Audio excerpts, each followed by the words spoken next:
ఇది ఒక నిరంతరాయమైన ప్రయాణం. ఎలాంటి అవరోధాలు లేకుండా దాని తర్వాత ఇది, దీని తర్వాత ఇది అనే దశలు లేకుండా కొనసాగింది. అయితే మనం ప్రాపంచిక దృష్టితో పరిశీలించినప్పుడు ఇది ప్రాథమిక దశ అని అర్థమవుతుంది. తరువాతి దశ రెండవ దశ. అది పువ్వు వికసించటం లాంటిది. అది ఏ దశలో వికసిస్తుంది? ప్రభాత సమయంలో ఎప్పుడు సూర్యుని తొలి కిరణం ఉదయిస్తుంది? ఎలా చీకటి మెల్లిగా అదృశ్యం అవుతుంది? ప్రాతః సమయం ఎప్పుడు అనేది ఖచ్చితంగా చెప్పగలమా?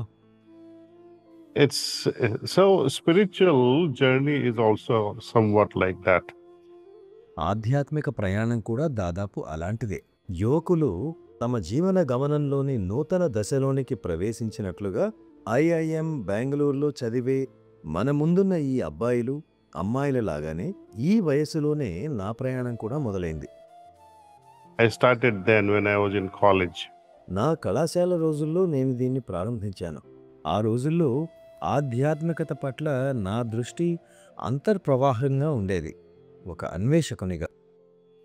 And then as a professional when I was practicing pharmacy in United States. అమెరికాలో ఫార్మసీ ప్రాక్టీస్ చేస్తున్నప్పుడు కూడా ఈ ఆధ్యాత్మికతను అనుసరించడం కొనసాగించాను.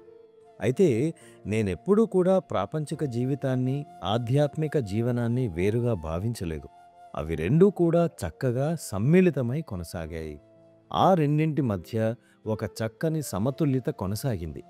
నా మీద ఆధారపడ్డ నా కుటుంబం ఇబ్బంది పడకుండా ఉండేలా మరీ అంతగా ఆధ్యాత్మికతలోనికి వెళ్లకుండా, అలానే ప్రాపంచిక విషయాలలో ఎక్కువ కట్టుబడి That it can hamper my spiritual life, which is the main purpose.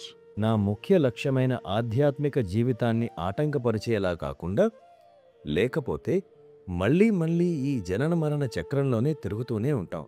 మీరు చదువుతున్న తరగతిలో ఫెయిల్ అయ్యారనుకోండి, ఏమవుతుంది? మీరు మళ్ళీ చదవాల్సిందే కదా. జీవితంలో కూడా అంతే. విఫలమైతే భగవంతుడు మళ్ళీ మీకు ఇంకో అవకాశం ఇస్తారు. మీరు పునర్జన్మిస్తారు. నాకెప్పుడూ భౌతిక, ఆధ్యాత్మిక జీవితాల మధ్య వ్యత్యాసం కనిపించలేదు. అది అలాగే కొనసాగింది కూడా.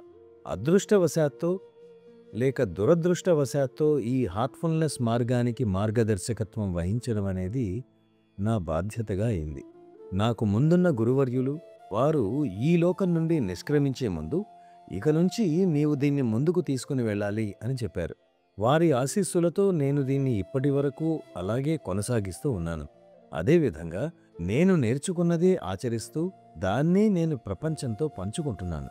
అలాగే నేను ముందే మీతో అన్నట్లుగా ఇందులో ఎటువంటి దాచిపెట్టబడిన రుసుములు లేవు. నా గురువుగారు చెప్పిన ఒక నిగూఢ విషయం మీ అందరితో పంచుకోవాలి అనుకుంటున్నాను. వారిని ఎవరైనా ఈ రోజుల్లో చాలామంది ఇతర గురువుల్లా మీరెందుకు డబ్బులు వసూలు చేయరు అని అడిగినప్పుడు వారు ఇలా అనేవారు, నేను ఏమి వసూలు చేయాలి? దానికోసం ఎవరు చెల్లించగలరు? మీరు బ్రహ్మ విద్యను అమ్మగలరా? అలా ఎవరైనా బ్రహ్మ విద్యను అమ్మి అది మీరు కొనగలిగినప్పుడు ఇక మీకు బ్రహ్మ విద్యతో పనేముంది?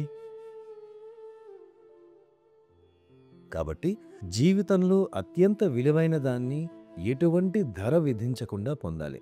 కానీ దానికి మీరు మీ జీవితం ద్వారానే తిరిగి చెల్లిస్తారు. అదే అతిపెద్ద ధర.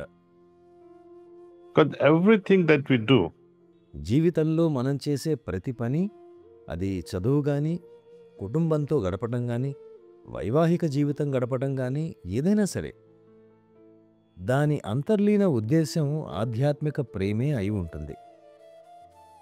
to me, I will not be able to say నేనైతే ఆధ్యాత్మికం వేరు, ప్రేమ వేరు అని చెప్పను. అవి రెండూ ఏకీకృతమై ఉంటాయి. నిజానికి ఒక అర్థంలో అవి రెండూ పర్యాయ పదాలే. ఒకవేళ మీరు ఆధ్యాత్మికం నుండి ప్రేమను వేరు చేసినట్లయితే అప్పుడు అది ఎడారిలా నిర్జీవం అవుతుంది. అప్పుడది ఒక పనికిరాని వ్యవహారం అవుతుంది.